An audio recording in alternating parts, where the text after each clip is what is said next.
Integral e power x into tan x plus log secant x dx. చూద్దాం, ఇది F of X అయినట్టయితే దీని derivative ఇది అవ్వాలి కదా. కానీ tan x డెరివేటివ్ ఎంత? Secant square X. ఇక్కడ సీకెంట్ స్క్వేర్ ఎక్స్ లేదు కాబట్టి ఇది ఎఫ్ ఆఫ్ ఎక్స్ కాదు. మరి అప్పుడు ఏమవ్వచ్చు? ఇది ఎఫ్ ఆఫ్ ఎక్స్ అవ్వచ్చు. ఓకే, సో వీటి స్థానాలు మార్చుదాం.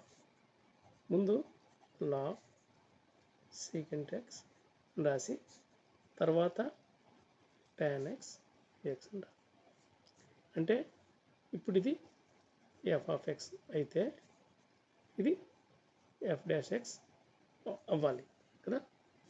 మరి నిజంగా ఇది ఎఫ్ ఆఫ్ ఎక్స్ అనుకుంటే దాని డెరివేటివ్ ఇది అవుతుందా అనేది ఒకసారి చెక్ చేసుకుందాం.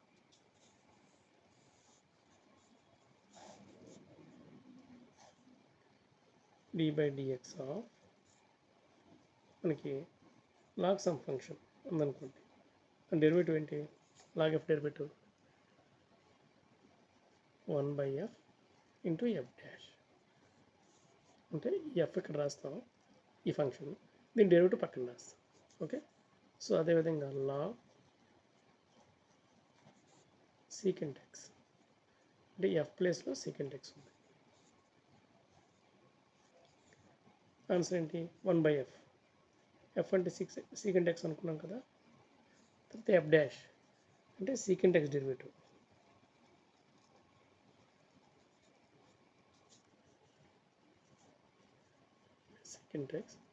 సీకెంట్ ఎక్స్ డెరివేటివ్ ఎంత? Secant x tan x. అలా ఈ రెండు కట్ చేస్తే ఏముంది? tan x ఉంది. సో మనకి log secant x derivative tan x అని తెలిసింది. Log secant x f of x అయితే tan x అనేది ఎఫ్ డాష్ ఎక్స్ అవుతుంది. సో ఆన్సర్ ఏమవుతుంది ఇప్పుడు? E power x into f of x అంటే e power x into log secant x పక్కన plus రాస్తాం. ఓకే, ఇది ఫైనల్ ఆన్సర్.